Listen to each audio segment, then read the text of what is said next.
Okay.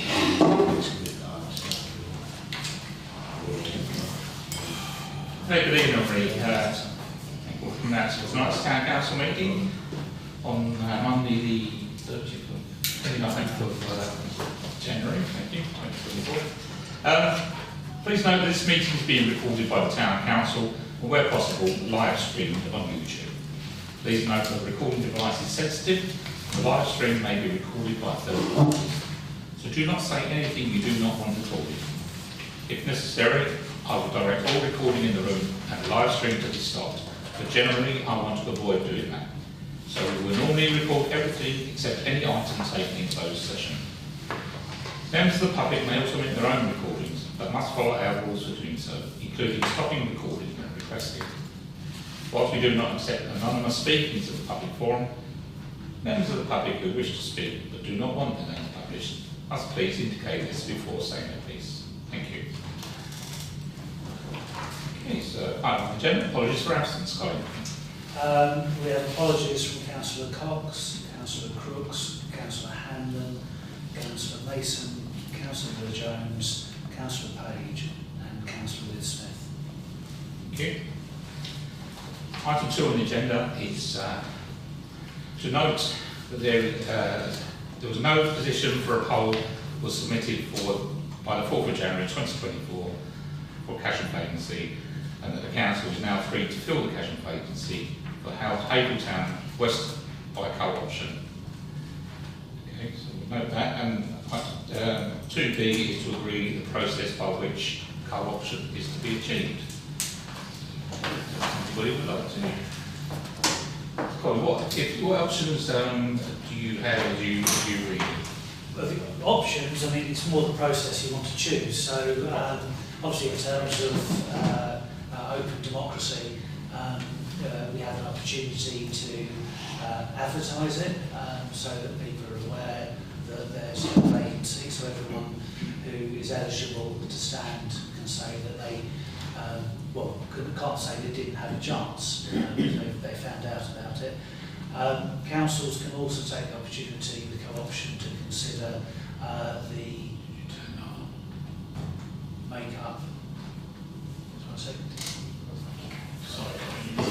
option not there. How do you do that? Let's switch over there. Otherwise the speaker. Okay, so yes, so if you look at the make-up of the council, so in terms of gender balance, you have a lot more males than females. You might want to look at minority and ethnic representation, you might want to look at disability. There's a whole range of ways you could look and say, well, you know, it's a bit, you see the job adverts where we're currently underrepresented in a particular demographic, and we would particularly encourage people to come forward.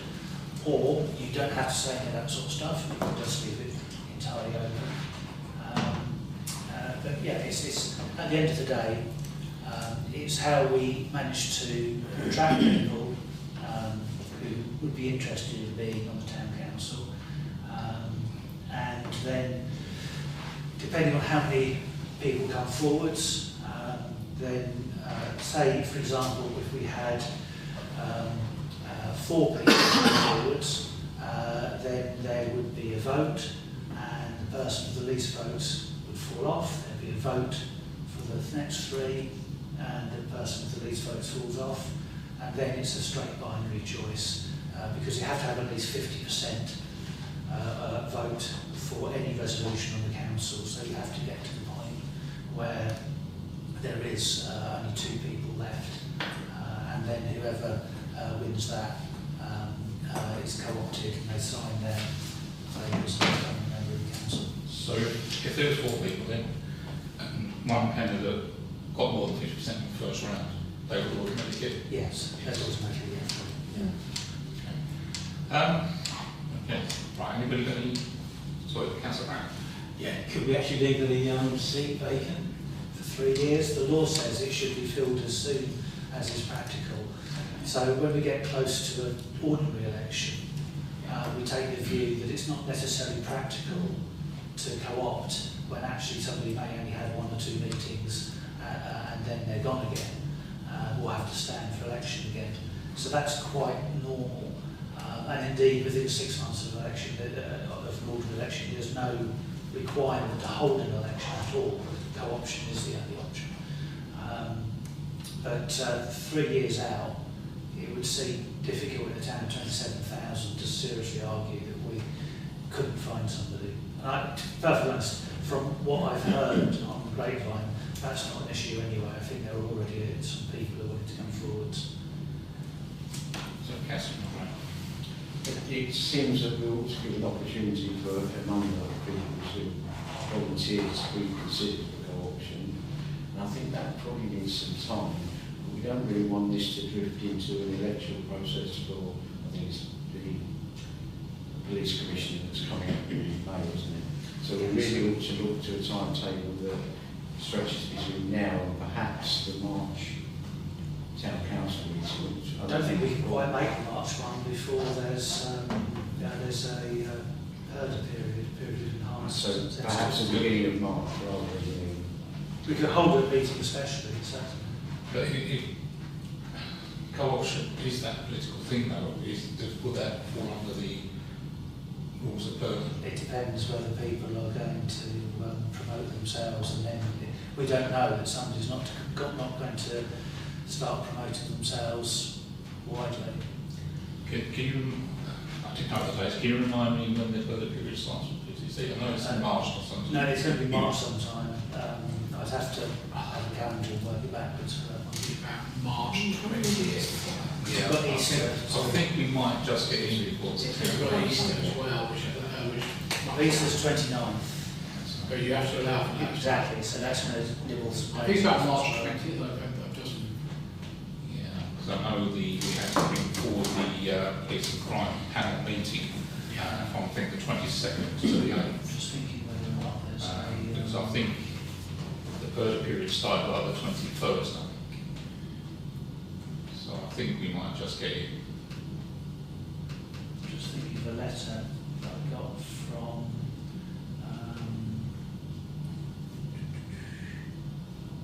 okay, there's something further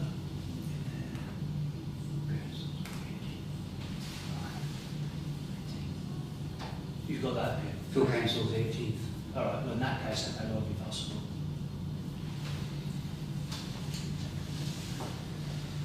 Okay, so we're looking at advertising for say like a 4-week period, and then to give us a couple of weeks then to sort of get people together.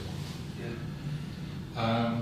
If people, if there's anyone who's happy to have their name up, I guess it would be you as mayor in terms of if anyone wants to hear from another councillor, what exactly do councillors do? Obviously they can talk to me, but they may want to talk to an actual councillor. They won't necessarily know what the clerk does. Okay. It's up to you. Anybody else got any questions, Tom? Okay, so have we got a proposal then that we, Janaury? I propose that we offer the opportunity to be co-opted to the community through advertising with a view to completing the process of the March, the selection of the March Town Council, or by the March Town Council. There can be sufficient time for people to make their wishes known and for a reasonableness of the decision to be made. But there will be no need to be a campaign. It's not the public that will be doing the selecting, it's entirely the town councillors. I think for my first perspective, I wouldn't mind leaving it open, but as Conor said, it's not practical or reasonable to leave it for that length of time. So if it's going to be filled, presence, I guess. So we've got a proposal there, Councillor Andre, that we advertise it for a 4-week period so we can make a decision at the March Town Council meeting. So have we got a second that? Is that with any special considerations in terms of whether we want to look at the balance? As the proposer, do you want to put any conditions as to like We'll leave it open. yeah. I think it'll be open. We want to attract the widest view. Councillor Davis? Should we perhaps restrict it to the West Ward? No. I think do that because a lot of councillors don't live in the ward they represent anyway, so well, you represent the town. Although you're elected to a ward, you're representing the whole town.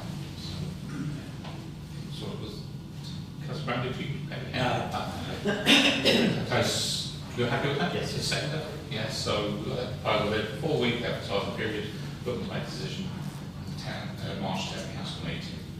Okay, thank you. So all those in favour? That's unanimous. Okay, thank you everybody. Item 3 then is declaration of interest and request for dispensations. So, members just close, declare any interest they may have in items on the agenda and agree any dispensations displayed. So, A, disposable pecuniary interests, or B, other registrable interests, or C, non-registrable interests. Councillor I Rouse. suppose we will get dispensation because we're Haverhill taxpayers anyway. It's an automatic dispensation.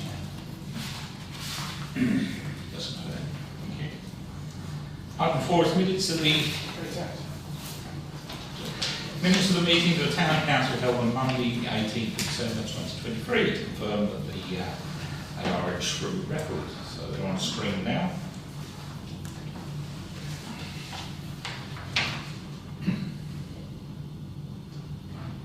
Page 87.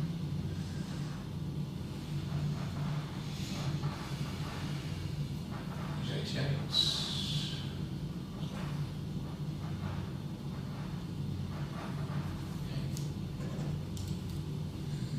Page 89. Okay. Proposal by true record. Councillor Green, second. Councillor Martin.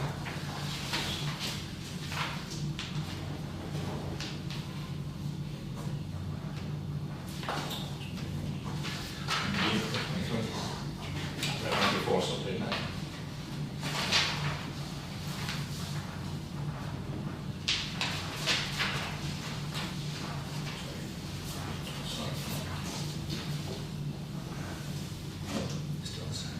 Yeah.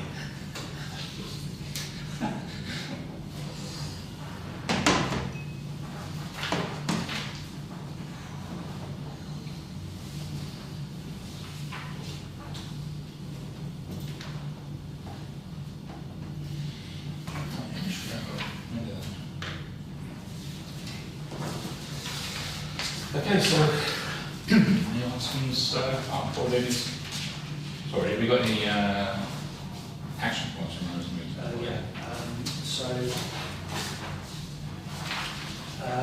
The Eastern Mountains Trust, we have a new date, 20th, I think. Yes, yeah, that's right. Yeah, I'm just waiting for confirmation of the time for Yeah. that. We wanted it a bit earlier, so it's Norwich, let's push it to about, if we try and get there for about 11, Yeah. 30, we'd have to leave at 8 o'clock in the morning. Yeah, exactly. Yeah. So that's in hand. I've seen the June poll. Is there a June poll? There was for those people who said they would go. So. Okay. Okay, and that was one of the Yep, and that's was an action that's been done there. okay. Thank you. Item 16. Sorry, Councillor Brown has a. Do you have a photo? Do we have a? So we do it on the minutes, sorry. Beg your pardon, thank you. Yeah. So what is in favour of accepting the minutes of true record? Thank you. Yeah, we're proposing a second, we didn't have the. Who was proposed? I can't, I've got to say. Thanks, Andre. I fell asleep halfway through. No, that was the casual vacancy. Me. Yeah, Councillor Green And I and Councillor Martin seconded it. Yeah. No, Right. So we vote again to show again, who those agree with the minutes, thank you. And you don't agree. I fell So asleep. those against? No, I fell asleep during it, so I can't tell you whether they're true or not. you can vote regardless I know, of that. but I never do. Not that it wasn't completed, it's just I was under. Item 16 is reporting to county councillors on issues relevant to Haverhill and the public forum. 6A is the police reports. I don't have a police report. Have police work. I did go to the police and crime forum Tuesday, last week, and they set the preset for the police council taxes this year. They were given two options. One was the maximum you allowed to put was £13, and so it went for £12.96. That was option two, so a 4.9% increase. The other option, option one, basically wasn't an option at all because it didn't provide a balanced budget, so it would have been illegal. So in effect, there wasn't really any option. You had option two or none, so it was a pretty pointless exercise really. And the panel do get the power of veto, which they can use once. So that only means that he has to go away and have a look again. He could come back again and say, reduce it by a penny, and you can do nothing about it. It's got the same budget. Yeah, we have the same budget. As council knows, yeah. So works out around £25 a week. So is that what was done? The consultation was a bit sham as well. There's one question in the consultation: do you agree with him going up or not? Yes or no? So the council knows. Every year when I was on it, we asked, why are you only asking one question? Give some options, give the public some options. But also, they come back and say, I don't know if you can remember what the percentage was for and against. 57, 59, 4, something like that. 57, 59, So it's roughly about what it always is. But then every year I say, well, what about the comments made? I will publish those, but you're asking people to make a decision before they know what those comments are. And I've had a go at Tim and Sandra about this, his PA, but first of all, you can't just have one question, which is either yes or no, because it's Hobson's choice. You know, do you want no police or do you want to carry on? But one point is those comments. I put a whole load of comments in, but will they take any notice of them? Probably not. This preset, normally he puts the preset up so he can pay for improvements. This is just to stand still. This is just basically to tread water. Yeah. But they're not doing enough to, as a country, with all the pieces, 43 PCCs or whatever there are, to go to the government and say, get your funding for it and sort it out. He's been going on about that for 10 years. Yeah. And nothing's been done. I think Suffolk is the fourth lowest amount of money received by MPCs across the country. So it's not a good situation. Still, we've got an election coming up in May, so that's all I'll say. County Council's reports. I think we had a report from Joe Mason. Council Mason, sorry. Anybody got any comments on Council Mason's report? Only the fact that still no road signs, no TRO's been done. No, when I did all that work, the TRO work I did 6 months ago, must be more than that, or more than that. You know, the 2.25 years since the road signs were not put back. I don't know what we're going to do about this.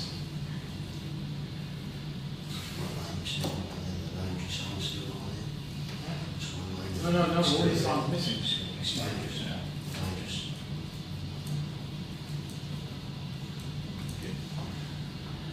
If I can add to the signage, I've had an agreement with Highways about getting the Welcome to Haverhill sign shifted from halfway down the Haverhill Road to the new boundary by Red Road. So with some description of what exactly we want there in terms of the new Welcome to Haverhill sign.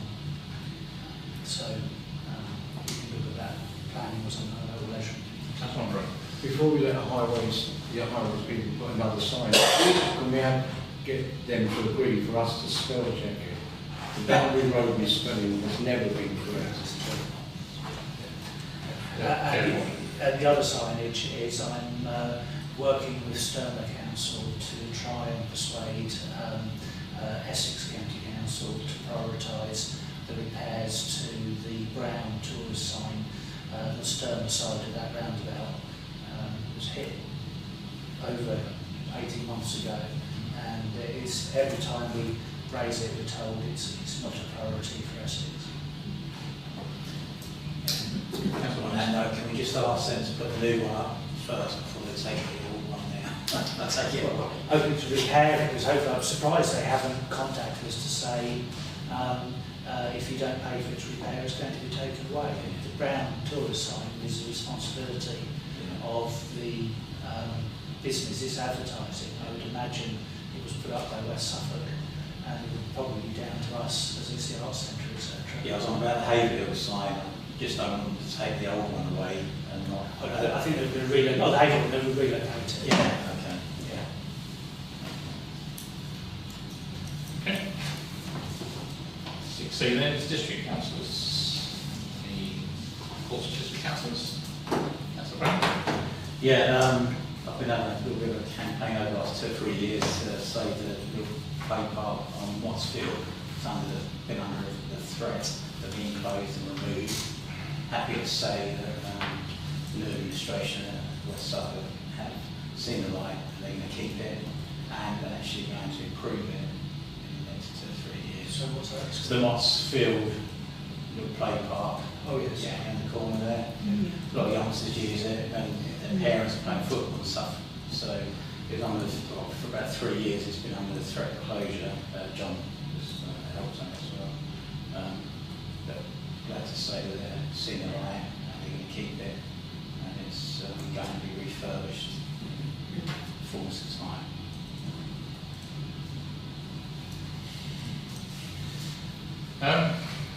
Yeah, as you see from the cards on the table, there's a final stage consultation of the local plan is coming up. There is a drop-in centre here on Friday, I believe.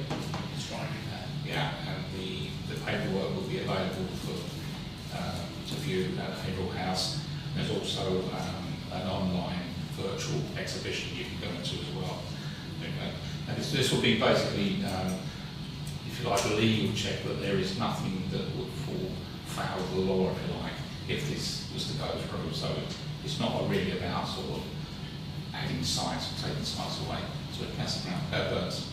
Yeah, I was going to ask, presumably there's no changes to what we discussed on all those meetings, other than Eastern. Yeah, pretty much.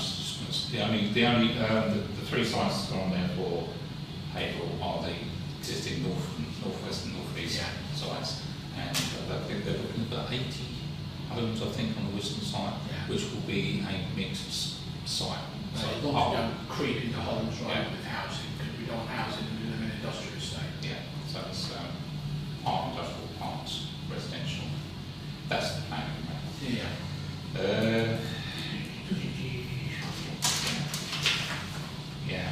I've had a few inquiries from customers, antisocial people sitting on the boxes, what do you call it, the Wi-Fi boxes, no, what do you call it, the green boxes? Broadband boxes. Yeah, looking in people's houses and things like that along Castle Walk.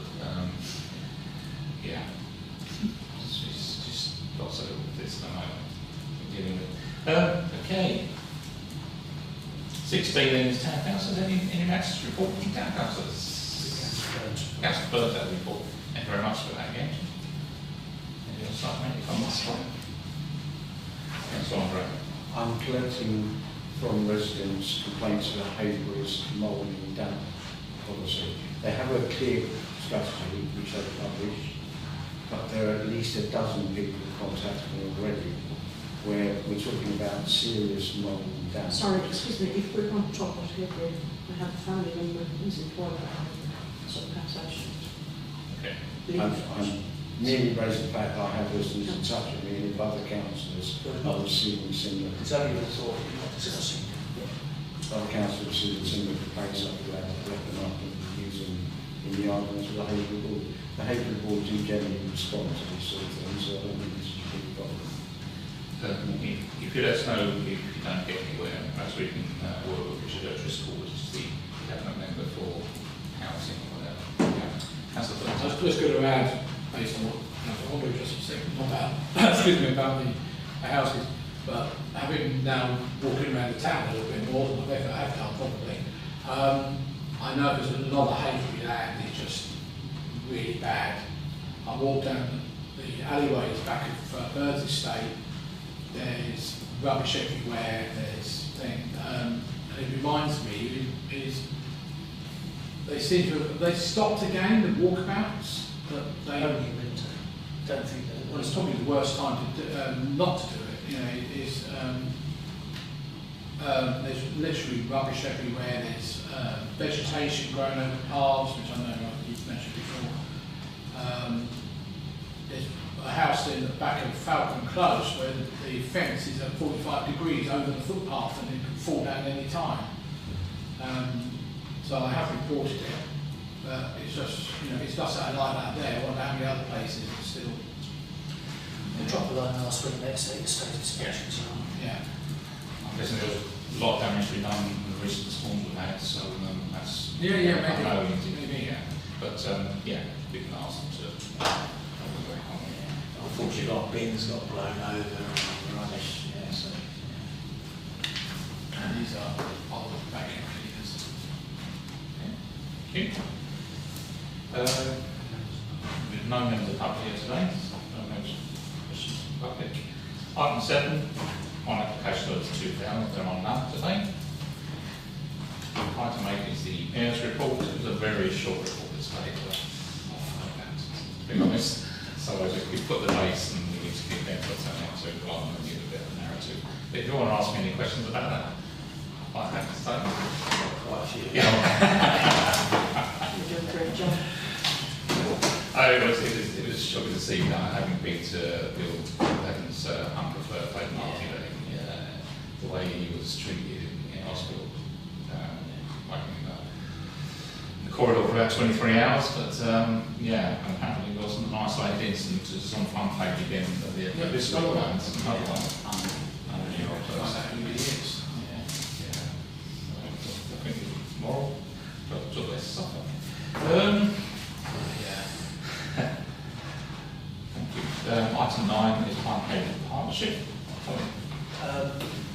Isn't anything particularly for One Haverhill report. We had a good board meeting, interesting discussion around the similarities that different agencies are seeing with the demographics, and the DWP and West Suffolk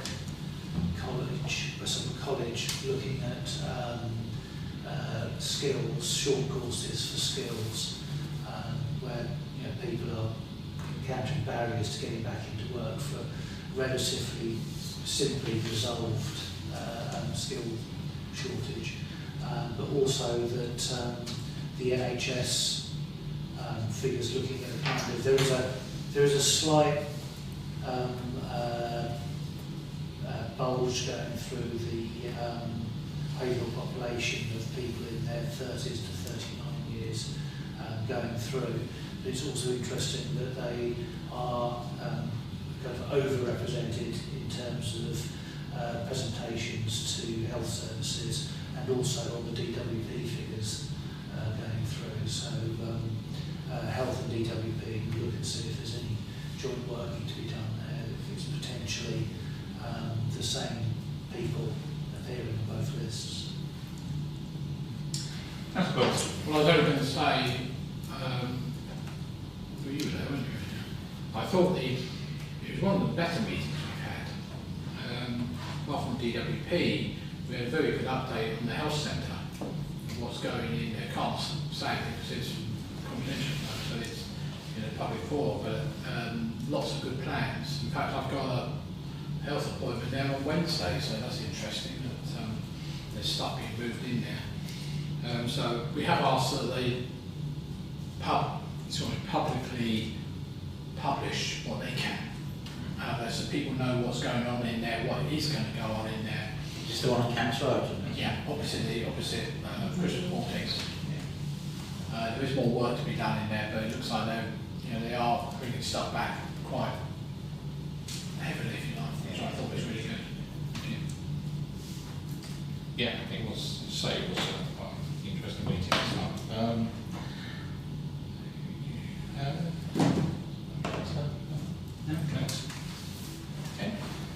Item 10, adoption of committee reports. 10A is the planning working party to move the adoption of minutes of the working party meetings held on the 18th of December 2023 and the 15th of January 2024, and any recommendations contained therein. You would have received a copy of that, hopefully. As I have a proposer, accept those. Councillor Green, seconder, Councillor Andre. All those in favour? Carried, thank you. And 10B is the finance working party to move the adoption of minutes of the working party meeting held on 23rd of January 2024, and any recommendations contained therein to follow. Proposal by Councillor Burns, seconded by Councillor Greene. Those in favour? That's carried. Thank you very much.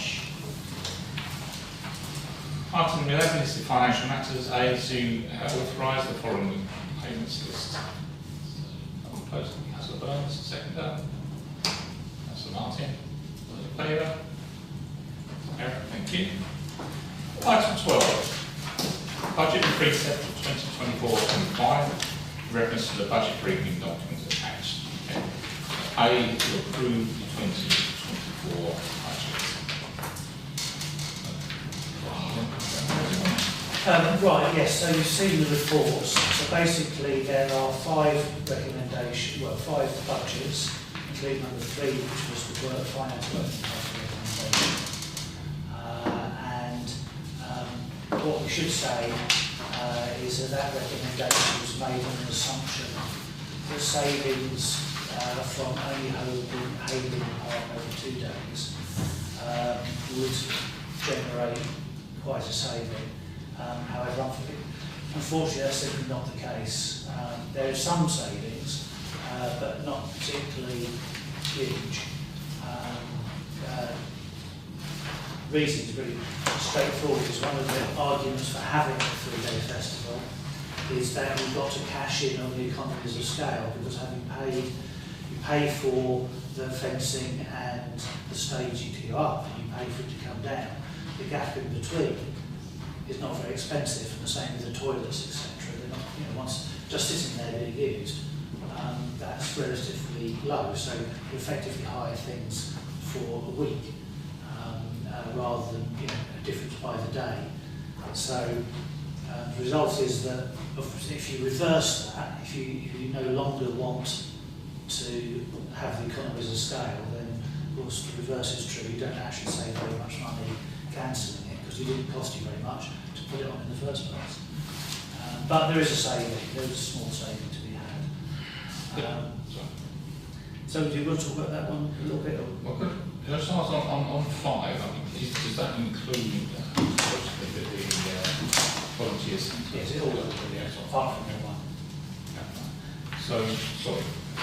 So there was a couple then so that I've modelled that one to find out what the savings are, and because they were mentioned, and again the finance committee were coming up with these proposals, but obviously you're not able to instantly model them to see what difference it would make.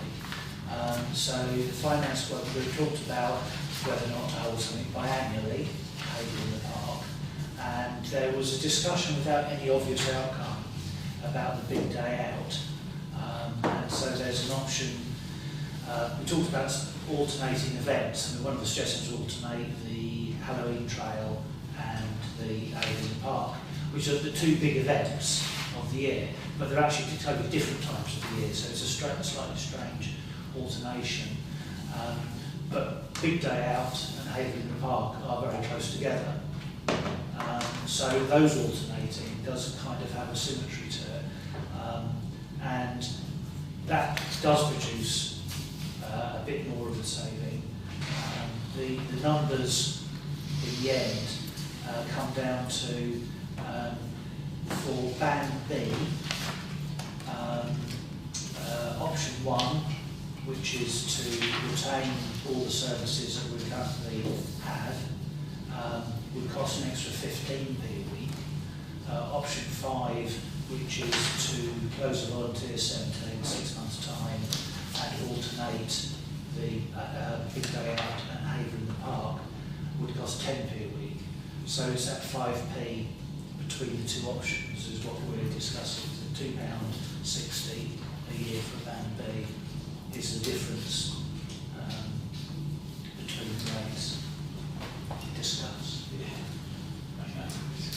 just last one. So again, on 5 alternating Haverhill in the Park, would that still be a 3-day event then? That's still a 3-day event, yes. Councillor Brown.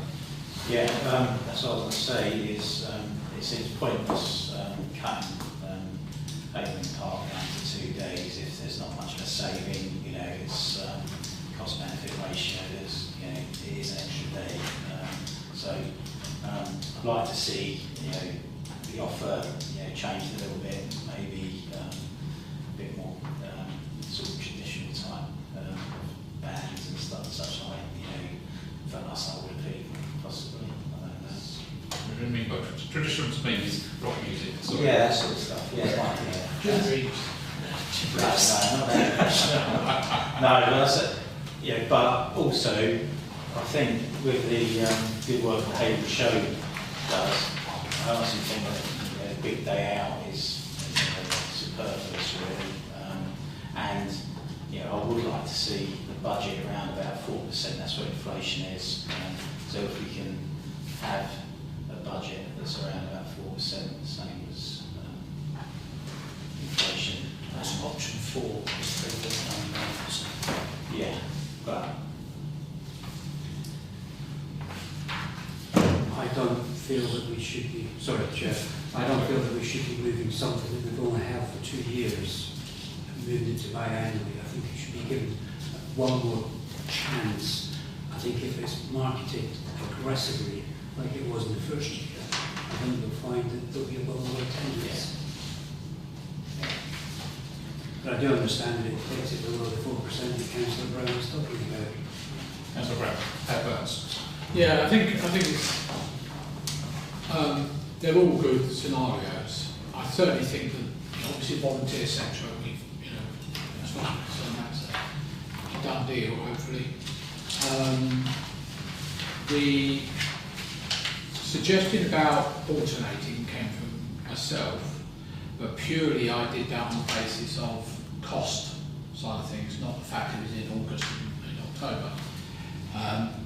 In all these costings of the events, and I know what Tom said about item 3, staffing is included in the budget, and that's one of the problems, is that is a cost, and we really, like any event, any show we put on here, like Dan was doing before he left, recent things is, this is what we've taken, this is what we've spent, including staffing costs, and I think that's a very good way of doing things. You wouldn't have, you know, any business wouldn't do it other than that.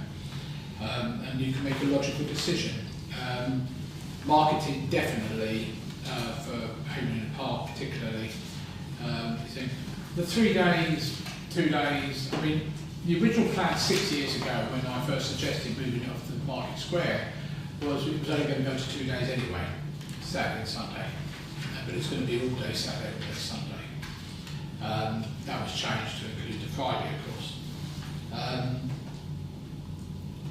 In terms of the alternate weeks, alternate years, I certainly wasn't suggesting we don't do it this year. I think it's worthwhile picking up data, but I think the Community Working Party should be allowed to look at each of these events and come up with either, well, to me it's probably 4 or 3 or maybe 4 scenarios, is do we continue as is, do we change them, do we drop them altogether, or do we replace them with something else? And I think that's what we should be doing within the terms of the budget, and that's obviously separate to what we're talking about here, but I think it's worthwhile looking at them because things like Halloween Trail, although they are well attended, they are costing more and more money every year. And they've been going for, well, I don't know how many years, they've been going for 20 years, something like that. So whether we do something else, do we, I mean, it's a bit like Christmas fireworks, do we, you know, should we have a Christmas fireworks going into shopping in, should we move it in a fit, that sort of thing. It's all cost side of things. I'm not worried about, you know, 1 and 2 I would definitely not go for. You know, I think for my own thing, I'll probably 3 or 4, probably not 5 at this stage. Councillor Green. Thank you. Yeah, from my perspective with the Haverhill Park, I think we should give it another go this year. Personally, I don't like the idea of alternating the events. I would be tempted to drop the Sunday. Obviously, it doesn't help the budget this year in terms of staffing, but it could well help us come next year. This Sunday, the Sunday at Haverhill Park, we were open from I think 12 o'clock and we had absolutely nobody there almost I think for the first hour. And then even then it was a handful of people coming through the gates. So that was a lot of staff stood around doing nothing essentially. So ultimately there will be a saving, although we just don't know what it is for the budget right now. So I'd be tempted to drop the Sunday and focus on the Friday and Saturday. Just need to make sure the advertising this year is top notch. Adverts need to go out earlier. Yeah, thank you. That's Brown. Yeah, I would say that a lot, people don't go because there isn't the sort of event that they want to see. So maybe the music needs to change or something like that, to get people down there on a Sunday, or the offer. The other thing is, on that option 4, it says around alternating with the big day out, but surely if we scrap the big day out and just have this, the park, what would the cost of that be? Well, the budget for a big day out is 9,000. Yeah. So you're going to basically, if you that would backfill the 3 days and leave you about £6,000 left over, and that would be basically probably, I think it's going to work out as about 2p off the precept. So you're probably looking number 4, doing it biannually. No, you wouldn't quite manage it for that. You'd probably still have to look at option 3 as a budget, but the savings would be achieved through not holding the big day out rather than taking day 3 off. Yeah, okay, not just amalgamating 2 events. So perhaps the Sunday is more towards. That's option 2. Is to bolster Sunday with the big day out. But what I was saying, sorry, about the big day out is that Haverhill shows virtually the same. We're putting virtually the same event on near enough at the same sort of time. It just seems to be replicating something that's already been done.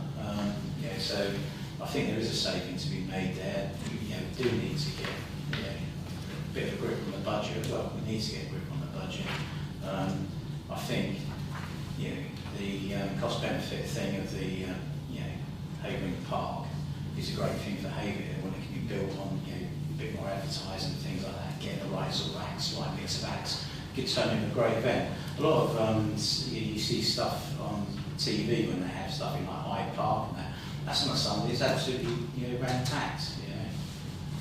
Yeah, I think the difference between the what's it called, the Haverhill show and the big day is you put one's weekend, one's midweek, isn't it? One's during the school holidays and one isn't. And it's more sort of like charity, community sort of stalls rather than the. That is the idea, but to be fair, the Haverhill show has. The Haverhill show is an amazing event, and not surprisingly, it's very diverse. But to be honest, there are loads of community stalls there, and one of the issues they have is the community, the charities, etc., is a number of the actual commitment they can make. And some of them have already said last year, in terms of the big day out, they couldn't do it because they'd already committed to things like the Haverhill show. Now, the fact that you could say, well, we were there first, but actually the Haverhill show, is not put on at the expense of the taxpayers. It's put on by an amazingly hard-working committee who put on a fantastic show. And, for us to try, what would be the point of us trying to keep up with them? if actually you say, well, that's brilliant, if the community are able to deliver an event, let the community deliver it, and then the community could benefit from savings on their council tax by us not copying it. Councillor Person, Yeah, I was only going to say that, obviously, well, the Haverhill show predates the Big Day Out by many, many years, of course. Yeah, it wasn't the same thing, was it? No, and it changed. That's what I was about to say, is when it used to be up Ratting Road, as an example, a completely different event than what is now being held on the thing, and it's expanding, they come up with new ideas, you obviously have the carpool stuff and all that sort of stuff. But I think also, and I want to make sure we do advertise this really well, is there is a survey going around at the moment online asking what people think about Haverhill the show, Big Day Out and the other events, to gather information as to why they're not going to these events, which I think is more important than perhaps why you go to the event. As Councillor Lucrini says, the Sunday event was a good day, but it was big problem with it was there wasn't that many people, and a lot of people coming through the entrance and an hour later walking out the exit, not staying for the event. And that happened quite a lot during the other Friday and Saturday as well. So I would, I think, get that survey back is a very good thing, but we need to make sure we advertise that well, so I haven't really seen it going out very much. Is it going out? Yeah. Is it? Okay. There's been about 280 responses. Is it? Okay. I've always got like 3 different days or sort of like different types of music, like rock music on the Friday night. Well, that's what, that's what I was. Music on the Saturday, and then you had sort of like more traditional stuff on Sunday. Yeah, and that may be why people were saying they're not going, because Councillor Brown says, it's not my type of music, but equally it's, it may not be yours, So I think that's the important thing, and I think you're right about Haverhill show, although it's about a month earlier than the Big Day Out. And I think the problem is the further you move the Big Day Out into August, is that's when you get the community people are not available because they're on holiday. So I think we ought to concentrate on letting the Haverhill show do its thing, stop the Big Day Out, and if necessary support the Haverhill show a little bit more with suggestions or ideas or whatever it is we can come up with. That's what I agree. I was just going to say the Haverhill in the Park, I don't think the programming is an issue at all. I think the programming has been spot on. We've got a real good mix of different genres of music, also sort of thrown in with different community groups, dance groups, etc. I think more the problem with the Sunday is that people are getting ready to go back to work. They're thinking about needing to sort children out, got work the next day, they're not necessarily thinking about wanting to spend the whole day out drinking.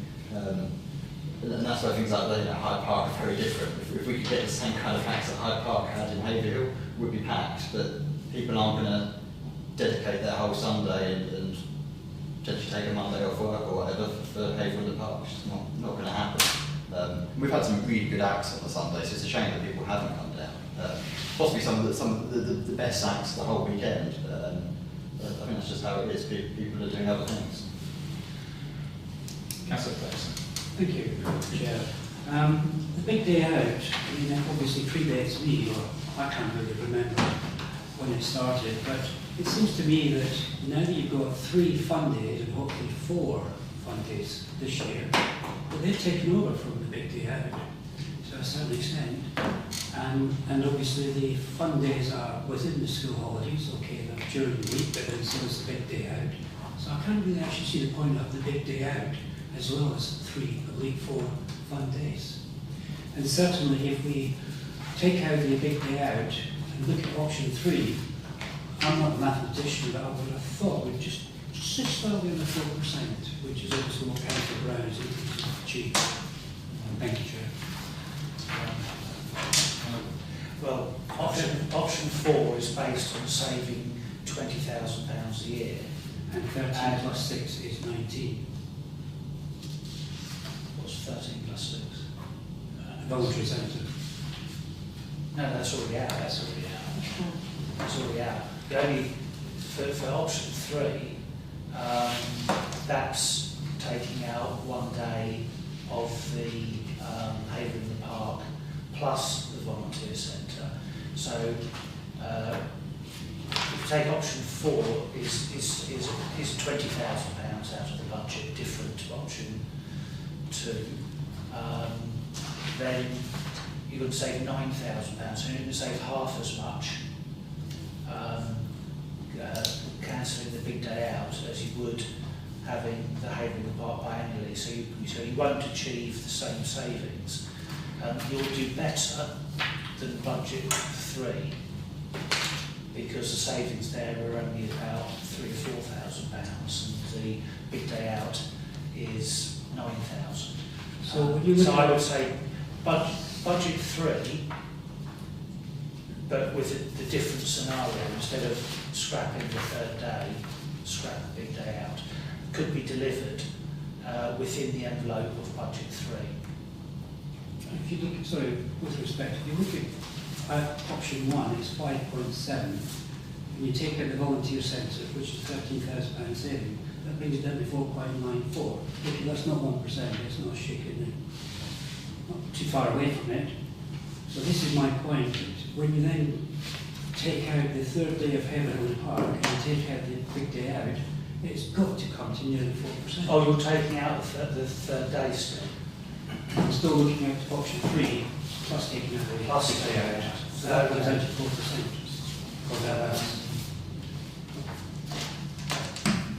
I'm not sure we'll quite work out to that, yeah. But it can be far off, 30 plus 6. Let's relate to this. Bringing Councillor I favour option 5, particularly because all these events are well attended, although they may not be as well attended as we would like. They are well attended and they're important to the community. The alternation of Haverhill in the Park and Big Day Out will still offer both, albeit every 2 years rather than every year. And realistically, residents are going to be hit by other precept increases that we have no control over. The best we can do to minimise the impact of our precept increase, the more benefit will be to residents. And I don't think residents will particularly miss having every 2 years rather than every year for those 2 other events. Thank you. Councillor Wells, did you want to? Oh, sorry, I was going to say, in theory, 9,000 saving on big day out is about 0.64% on the precept, roughly. Right, yeah, I'll go with you. Would you? About 9.14, something. I think it was 9. So in theory, if you took that off the 4.66, that would bring it down to your 4% roughly. So, yeah, well, I understand what Councillor Aldridge just said as well. I think as I said earlier, my view is on the finance side of things is having an alternate. We certainly need to do Haverhill Park this year, whatever happens, just to be able to get those figures. Because if the figures are still dire this year, what are we going to do next year? yeah. We'll have this same conversation.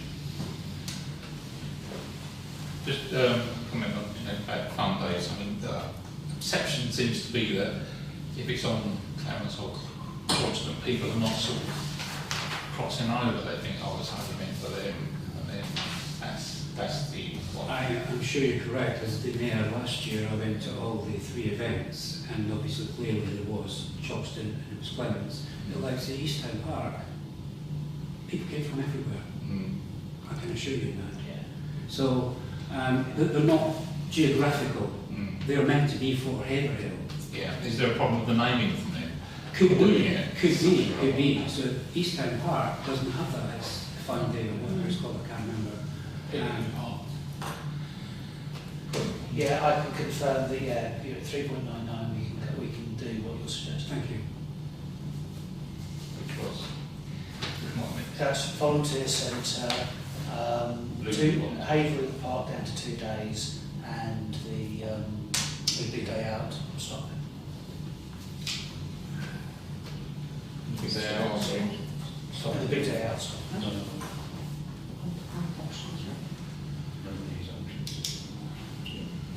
So So that, in other words, the budget that goes with option 4, achieved by adding, rather than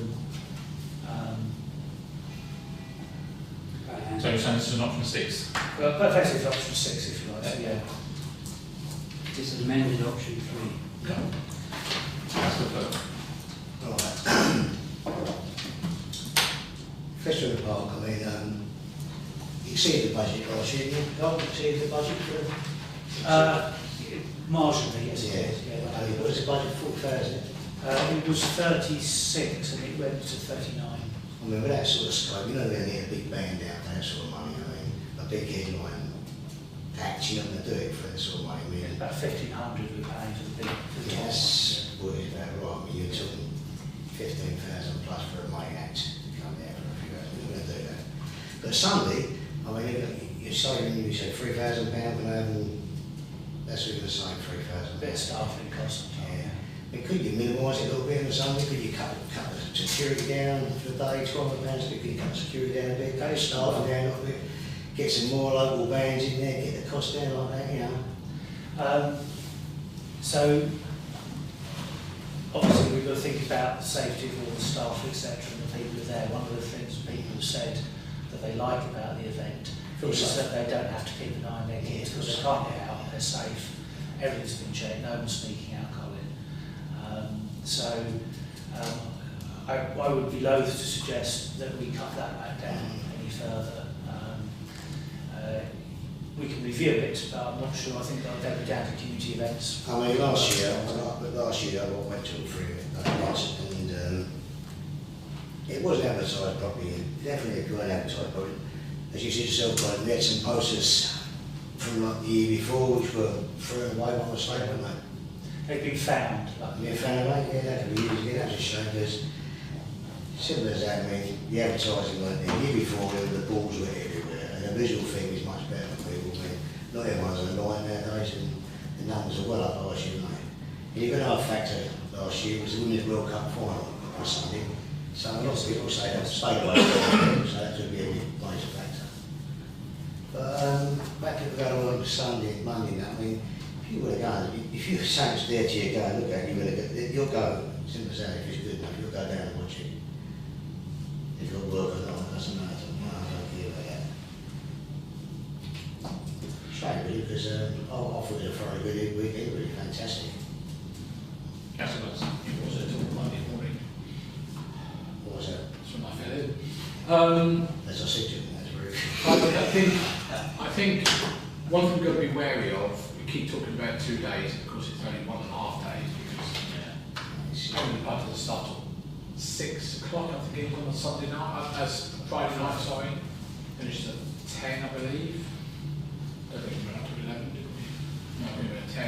And obviously 12 o'clock on the Saturday till 10 again. And then on Sunday it was 12 till 6 I think it was. So in terms of the actual day, it probably is only 2 days now, although it's spread over 3. I think on the Sunday, and this may be coming down to the marketing again, and also the way the things are put on, is that the Sunday we probably concentrated too much on the community side of things, but perhaps we should mix and match a little bit more on the Saturday to get more young people down. I'm not talking about young people. But also we have now this year, we have a new marketing officer just started a couple of weeks ago. And hopefully, I think it's been, we mentioned this at the community events meeting, that it's hopefully all this and all the other events will get more content. Last year we also had which didn't help, was the exhibition on in here, which took a lot of staff effort and time away from it. So I say, I do like the idea of the 4%. I think the big day, we can always resurrect the big day out, the following year if we think that, or go alternate, whatever. The following year, but for this year, I think the 4% sounds about right to me. Or even slightly more if we keep the Sunday. Yeah. For 4,000, it's hardly worth it, I tell you. I would look at it. I would like proposal there. We keep the 3 days, and we miss big day out, weekly, big day out. Like I say, it's cost benefit ratio for only something like £3,000 to put a Sunday on. I'm sure with having asked an officer, you know, hopefully we can get the people down there, get the right stuff going on down there. And you know, if we're going to do something, let's do it properly. Let's get the requisite amount of security there and staff and everything else. So yeah, I think it could be made into possibly a much better day on Sunday. So I'm just summarise that. So sorry, if we're suggesting keep the Haverhill in the Park for 3 days and close the volunteer centre, cancel Big Day Out, that's deliverable at 4.23%. I work here. Yeah. Okay, so that's the proposal. Councillor Quinn. Yeah, I'm happy to second that. I think stopping the big day out is the right thing to do. Now we've got the days dotted around the town.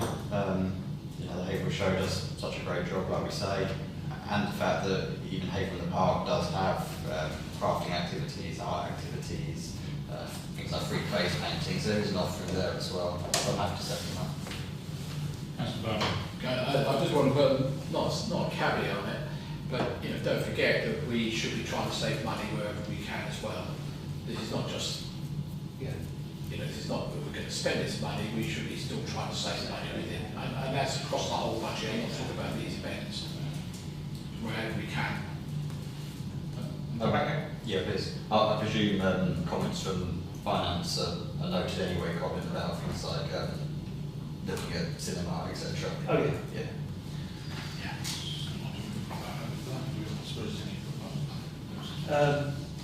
Well, you can vote on that if it gets defeated, but it's whether anyone else wants to discuss that before it goes to the vote. Anybody else like to comment on that proposal? Councillor. I'm still reluctant to go beyond 4%, and that's what I was with about this. I like the solution, but I don't like the cost. I think we could still do away with the last day of Haverhill in the Park and bring it in under 4%. Okay, so probably not then that we close up visitor centre, we keep Haverhill in the Park for 3 days, and we finish the big day out. Okay. Okay, that's proposed by Councillor Brown and seconded by Councillor Green. So all those in favour?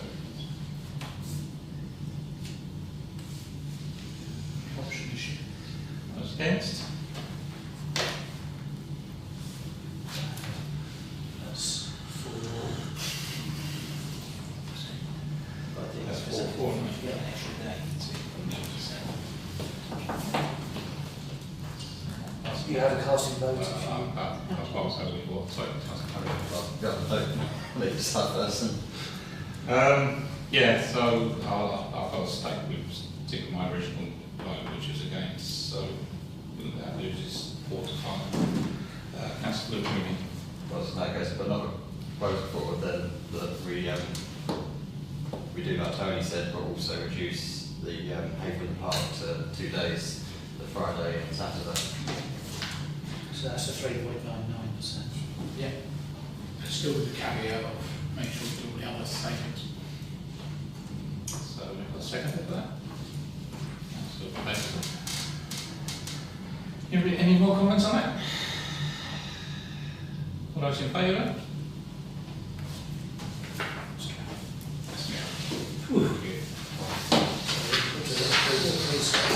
So we're now approving the precept, which is the 3.9. So I'll just go down to the set Okay.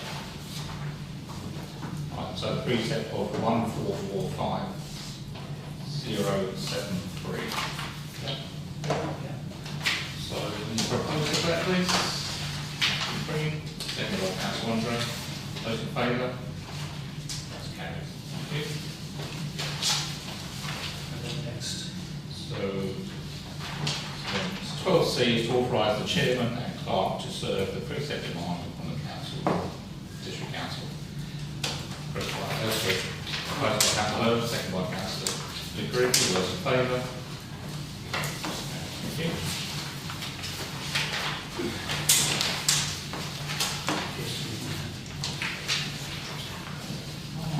Moving on then. Item 30 is actually taken under delegated powers. There are none.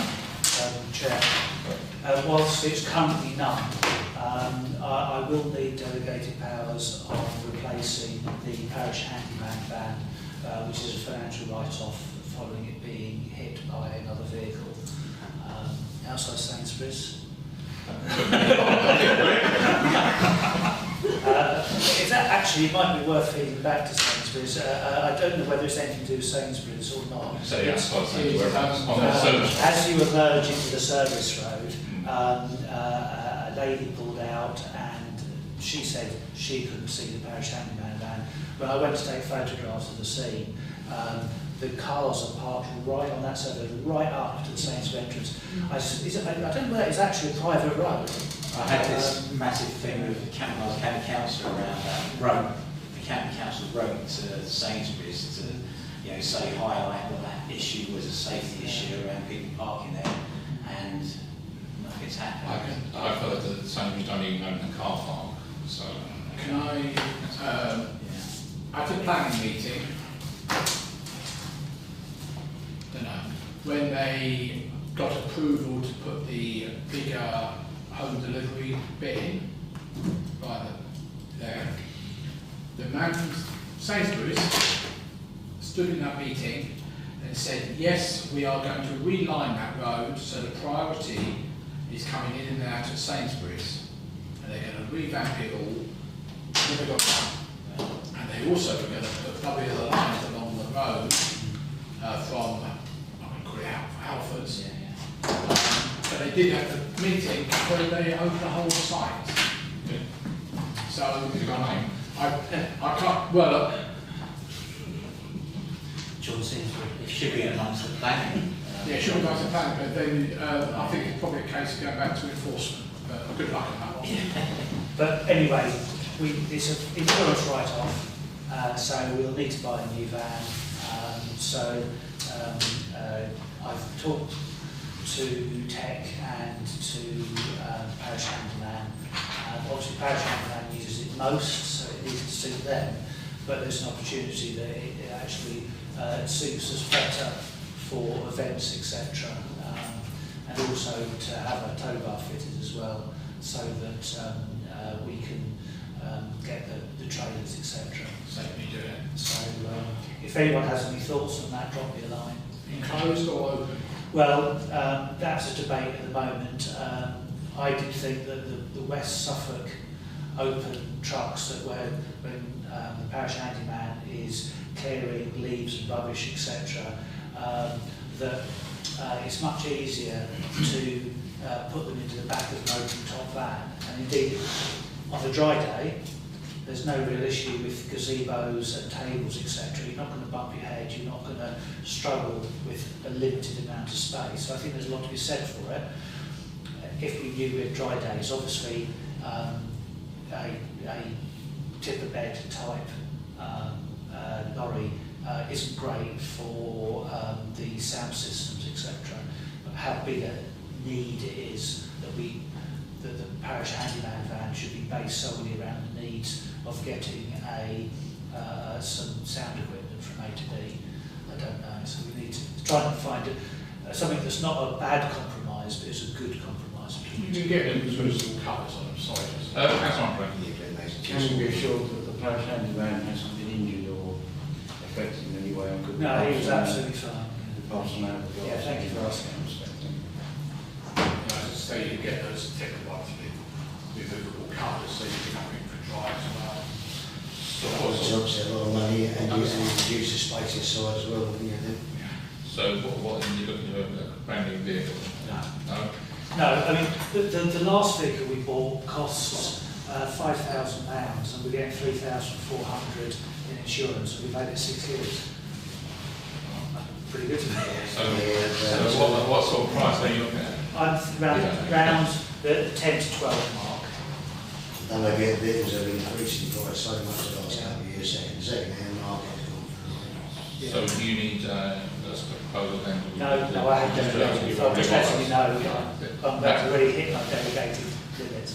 Okay, there we go. Right, lovely, thank you. Item 14, receive any urgent correspondence? Not so much receiving urgent correspondence, but just to let council know that I have written to the main director, you've seen, of the company Fair Homes Property Developments, which put in the planning applications last for the Argos building, highlighting the falling masonry. For some reason West Suffolk say they can't find out who owns it, but when I looked at the planning portal it was written on the plans, they went to the land registry and the property hasn't changed hands since before that planning application. Did they not go past? Yeah, I've been talking to West Suffolk Council about this. It started off with, yes, they could find who the owner was. So I get the impression now that they just can't contact them. Yeah. I don't really know what's happened. Obviously, work has stopped on that building for a long time. So, Yes. so whether the company's run out of money or just ignoring Company's it. house doesn't show that Okay. company in receivership or anything like that. But I have also asked whether West Suffolk would carry out the work and put a charge on the building, which I believe they can do, but at the moment they've said they won't do that. Because I tell you that is getting a very, very dangerous situation. I was there for a while, I cleared the rubber. You can see the rubber still coming down. Yeah. I cleared it away, I put a barrier back.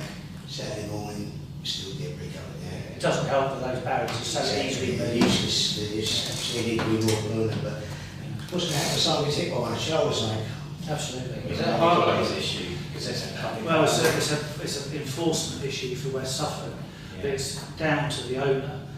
I think, looking at the green stains going down, that there's water going down.